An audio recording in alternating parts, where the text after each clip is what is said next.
Good morning. আজকে হচ্ছে মঙ্গলবার, তো সোজা রান্নাঘরে চলে এসেছি। এখন প্রায় 12টা মতন বাজছে। তো কড়াইয়ে একটু তেল বসিয়ে শুকনো লঙ্কা ফোড়ন দিয়েছি। আর এখানে দেখো মুগের ডালটা এরকম ঝরঝরে কেন বলো তো, একটু পোড়া লেগে গেছিলো, পরে ঘটনাটা বলছি। তো এখানে পটল আলু ভাজবো। তো পটল আলু আমি না একসঙ্গে কেটে ফেলেছি, ধোয়া হয়ে গেছে একসঙ্গে, কিন্তু পটলগুলো একটু আগে যদি না তেলে ভেজে নিই না ভালো লাগবে না। তো পটলটা দিয়ে দিলাম, পটল আলু ভাজা করব। লাল শাক, আজকে তো মঙ্গলবার, নিরামিষ করব বাদাম দিয়ে। আর ভেন্ডির তরকারি করব। আলুটাকে আমি সেদ্ধ করে নিয়েছি ভেন্ডির তরকারি। তো এই আজকে রান্না বান্না হবে। তো আর এঁচড় করেছিলাম। তো তার বন্ধুরা কেমন আছো তোমরা? আশা করি খুব ভালো আছো। আর আমি একদমই ভালো ছিলাম না, মানে এত কাশি হয়েছে ছেলের কিছুদিন কাশি নিয়ে তো খুবই মানে ভুগলাম। তারপরে সেই যে বিয়েবাড়ি গিয়েছিলাম, বিয়েবাড়ির একটা ছোট্ট ব্লগ তোমাদেরকে দিয়েছিলাম, মিনি ব্লগ। তো সেই বিয়েবাড়িতে যেদিনকে যাচ্ছিলাম সেদিন প্রচণ্ড বৃষ্টি হচ্ছিল। তো যাই হোক, তারপরে তো বিয়েবাড়ি যেতে পারলাম, বৃষ্টি টিষ্টি থেমে গেল। কিন্তু ঠান্ডা ঠান্ডা একটা ওয়েদার, তার মধ্যে ওখানে গিয়ে আইসক্রিম খেয়েছি।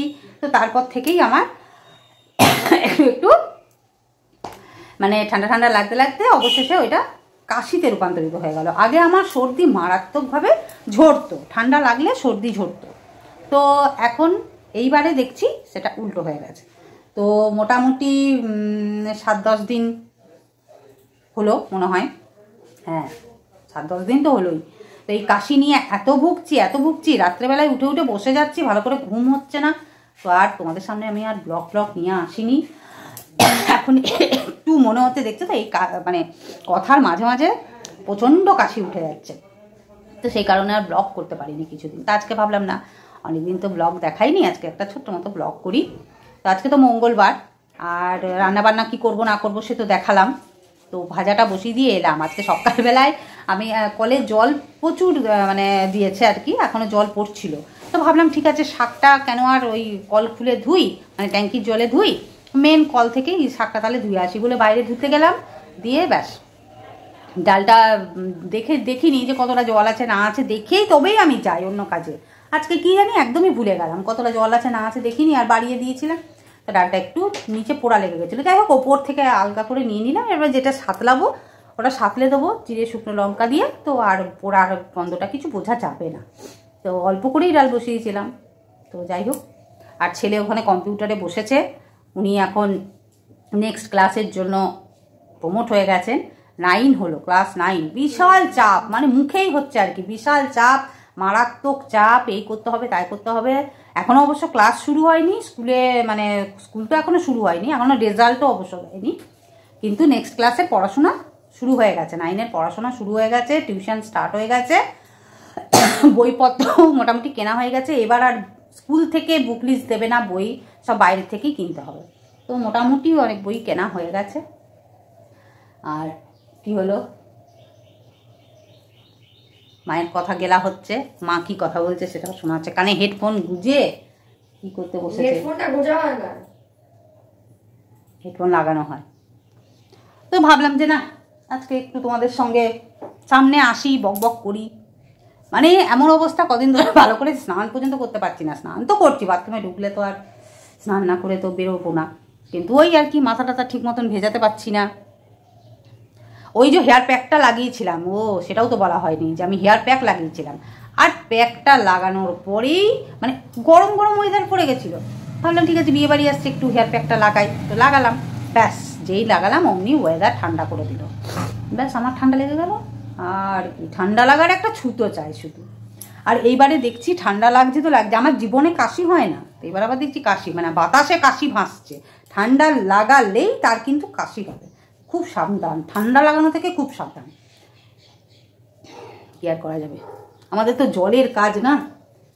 বাইরে আজকে একটু কদিন ধরে কি বৃষ্টি, আজকে একটু রোদ উঠেছে, জামা কাপড়ও সেরকম শুকাচ্ছে না। চলো, আর খকর কাস্তে আর কথা বলবো না, রান্নাবান্নাগুলো করে নিই, তারপরে আবার আসছি। তো একদিকে রান্না বসিয়ে দিলাম আর একদিকে ভাবলাম ঘরটা মুছে নিই। অনেকদিন এইভাবে না মানে এখন মুছবো তখন মুছবো, সকালে মুছবো না থাক বাসি কাপড় ছাড়ার আগে মুছবো, এই ভেবে ভেবে না ঘর মোছাই আমার হয় না। প্রতিদিন ভালো করে ঘর মুছতে পারি না। তো সব কিছু ভালো করে মুছে নিচ্ছি। কাপড় ছেড়ে বাসি কাপড় তো আমার ছাড়া হয়ে গেছে, রান্নাঘরে ঢুকে গেছি, কিন্তু আবার তো স্নানের আগে তো আমি আবার কাপড় কাচবই। আর এখানে দেখো সেদিনকে টেবিলটা ঘুরালাম ভালো করে, জায়গা করলাম, তো সাইকেল ছেলের নতুন সাইকেল যেটা কেনা হয়েছে ওইটা আবার ওইখানে রাখা হয়েছে। মানে কোনো জায়গা আর ফাঁকা রাখতে পারছি না আমি। ঠাকুর ঘরটাও মুছে নিলাম একসাথে। প্রতিদিন ঠাকুর দিতে যাই তখন ভাবি ঠাকুর ঘরটা সেই তখন আবার একটু মুছতে হয়, একবারেই মুছে নিলাম। আর এই লাঠি হওয়াতে আমাদের একদিকে তো সুবিধা হয়েছে, কিন্তু অন্যদিকে অনেক অসুবিধাও আছে। সব কিছুরই একটা সুবিধা অসুবিধা আছে। তো চলো ঘরটার মোছা হয়ে গেছে, এবার আবার রান্নাঘরে ঢুকতে হবে। ভালো করে হাত পা ধুয়ে নিলাম, আর জলগুলো আমি এভাবে পা দিয়ে দিয়ে বাথরুমে সরিয়ে দিই। ঘরগুলো মুছে নিলাম টপাটপ। তোমরা হয়তো বলবে যে রান্না করতে করতে আবার ঘর মোছা এটা কী ধরনের, কিন্তু কি বলো তো, মানে ঘরটা না মোছাই হয় না। এইরকম মানে আগে করব পরে করব করতে গিয়ে মেন কাজটা আমার আর করা হয় না। ওই জন্য আমি তো এমনিতেও স্নান করিনি, কাপড় ছেড়ে রান্না বান্না করি সকালবেলায়। সমস্ত ঘর ঝাড়টার তো আগে দেওয়া হয়ে গেছিলো। তো আজকে রান্নাটা বসিয়ে ভাবলাম না, আজকে একটু এনার্জি পেয়েছি, তো ভাবলাম ঘরটা মুছেই দিই। যদি আমি অত চিন্তা ভাবনা করতে যাই তাহলে আমার ঘরটার মোছাই হয় না। তো সেই জন্য স্নান করে আমি তো কাপড় আবার ছাড়বো, তারপরে ঠাকুর দেবো, তারপরে খাওয়া দাওয়া, তো সেই কারণে ঘরটা মুছে নিলাম। কিন্তু এই লাঠি দিয়ে মুছলে কি বলতো, একটু শুকনো শুকনো করে মোছা যায় না। হাত দিয়ে আমরা যখন ছোটোবেলায় মুছতাম, মানে কাপড় দিয়ে মুছতাম যখন, তো ওটা দু হাতে করে চিপে নিয়ে একদম শুকনো শুকনো করে মোছা যেত। কিন্তু এখন এই যে লাঠি যেমন আমাদের একটা মানে দিয়েছে, সুবিধা দিয়েছে, যে যেখানে খুশি, এই এখন তো মানে সব ভারী শরীর হয়ে যায় মানুষের, তো খাটের তলে টলে যে সব জায়গায় আমরা ঢুকতেও পারি না, হাত পৌঁছায় না, সেসব জায়গায় লাঠিটা দিয়ে বেশ ভালো মোছা যায়। ঘর দূর খুব ভালো পরিষ্কার, কিন্তু এই জল জল একটু হয়ে থাকে। ঠিক আছে, এখানে ডালটা আমি সাঁতলাতে দিয়ে গেছিলাম, তো ডালটা সাঁতলাতেও কি, ডালটা তো বললাম একটুখানি পোড়া লেগে গেছিলো, তো একটু সেজন্য কিন্তু সেদ্ধটা কিন্তু হয়নি, জল শুকিয়ে গেছিলো, তো পোড়া লেগে গেছিলো। তো দেখলাম একটু সেদ্ধ হতেও বাকি আছে, সেই জন্য ডালটা একেবারে সাঁতলাতে দিয়ে আমি ঘরটা মুছতে চলে গেলাম। তো এবারে ডালটা নামিয়ে শাকটা করে নেবো, আমার রান্না কমপ্লিট হয়ে যাবে। তারপরে ভাত বসিয়ে দিয়ে আমি স্নান করতে চলে যাব। তো ভাত হতে হতে মোটামুটি আমার স্নান পুজো সব হয়ে যাবে। আজকে কি কি রান্না করলাম এক ঝলক এবার দেখিয়ে দিই। এটা হচ্ছে পটল আর আলু ভাজা, এটা ওবেলার রুটি দিয়ের জন্যই করেছি মেনলি। এখানে হচ্ছে ভেন্ডি আলু তরকারি, কালারটা খুব সুন্দর হয়েছে, একদম শুকনো শুকনো করে করেছি। এটা হচ্ছে মুগের ডাল, অনেক দিন পর মুগের ডালটা করলাম, ধোঁয়া উঠছে এখনও, এই সাঁতলে নামালাম। আর এটা হচ্ছে লাল শাক। আজকে এটাতে আমি অন্যদিন 5 ফোড়ন দিই, মানে আঁশের দিন করলে তো রসুন ফোড়ন দিই, কিন্তু নিরামিষে করলে একটু বাদাম ভেজে দিই আর শুকনো লঙ্কা আর 5 ফোড়ন দিই। তো আজকে আমি কালো জিরে ফোড়ন দিয়ে করলাম। সেদিনকে আমার পিসি শাশুড়ি দেখলাম কালো জিরে ফোড়ন দিল এই ডালে, তো দেখি কালো জিরে দিয়ে কেমন লাগে। আমার মা 5 ফোড়ন দিয়ে করতো বরাবর, তো সেই জন্য আমি 5 ফোড়ন দিয়েই করা জানতাম আর কি। তো আজকে আমি কালো জিরে ফোড়ন দিলাম। আর এক এক দিন না এক একটা মানে এক এক দিন এমন হয় যে একটা তরকারির মধ্যে জল কিন্তু দেবো না, এই জাস্ট এই খুন্তিটা যে শাকটা লেগে আছে এটার জন্য দিলাম একটু, নাহলে জল শাকে তো বেরিয়েইছে, আলাদা করে দেবো না। এটা ঢাকা দিয়ে দিই, নুন হলুদ মিষ্টি সব দিয়ে দিয়েছি, ঢাকা দিয়ে দিই, হোক, আঁচটা কমানোই আছে। ওটাতেও দিয়েছি শুকনো লঙ্কা, শাকে শুকনো লঙ্কা।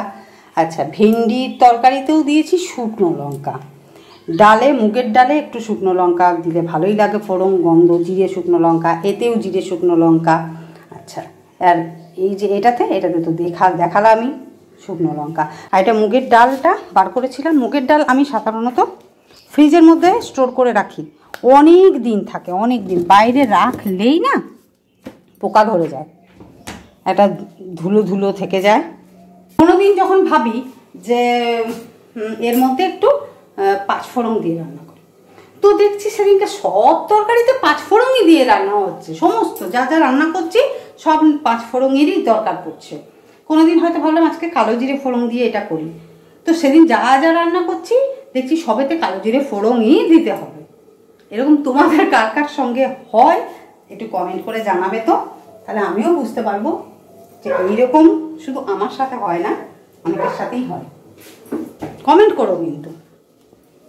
আর এই ব্লগের ভিতরের কিছু মানে জিনিস দেখে আমি যেটা জিজ্ঞেস করছি সেই ধরনের কমেন্ট যদি তোমরা করো আমার খুব ভালো লাগবে, মনে হবে হ্যাঁ তোমরা ব্লগটা খুব মন দিয়ে দেখো।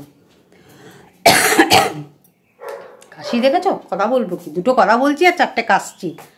তো মেঘলা ওয়েদার, একদম বাজে 1টা বাজতে 10 বাজছে। এবারে আমি একদম সোজা বাথরুমে ঢুকে যাবো। এখন সোজা বাথরুমে ঢুকলে হবে না, শাকটা নামাবো, দিয়ে ভাতটা বসিয়ে দিয়ে তারপরে স্নানে যাব। তারপরে পুজো আছে। এখন তো আমার শিব বাবাজি ঘরে আছেন, পুজো করতে ঠাকুর ঘরে কম করে আমার 15 থেকে 20 মিনিট লেগে যাচ্ছে। তো ঠিক আছে, সারাদিনে 15 থেকে 20 মিনিট ঠাকুরের জন্য না হয় দিলাম।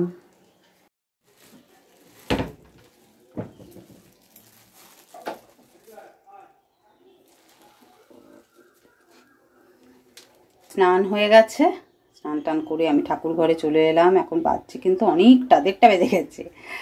তো ঠাকুর ঘরটা আমি তো আলাদা অন্যরকম করে সাজিয়েছিলাম, তোমাদেরকে আগে দেখিয়েছি। দেখো এখানে আমার এই যে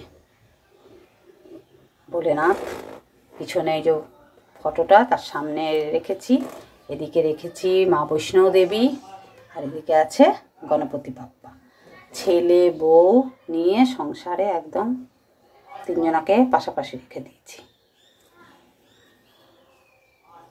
আর এখানে আছে আমার মা। মায়ের প্রিয় ছিল লোকনাথ বাবা, তাই মায়ের সামনেই রেখেছি লোকনাথ বাবাকে।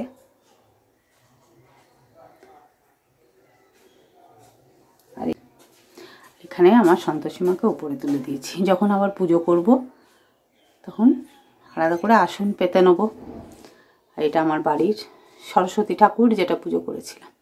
তো এখন বেশ ঠাকুরটাকে গুছিয়ে ভালো লাগছে, নিচে বসে বসে বেশ পুজোও করা যাচ্ছে।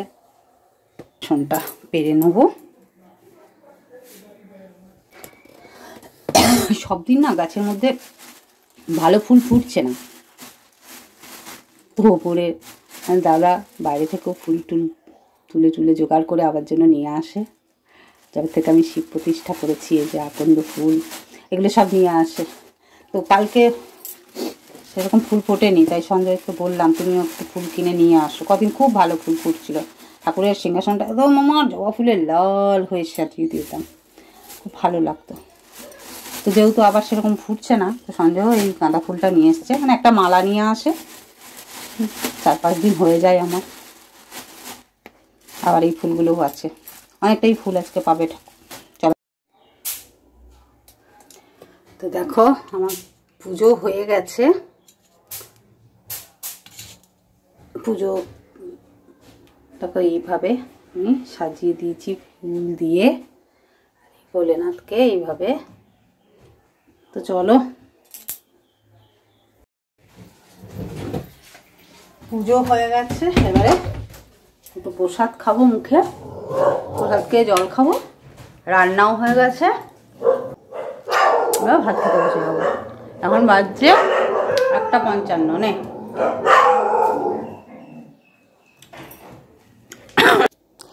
খাবার বেড়ে নিয়েছি সবার। দেখতে পাচ্ছ যা রান্না করেছিলাম, লাল শাক ভাজা, ভেন্ডি আলুর তরকারি, আর এদিকে ডালটা রেখেছি।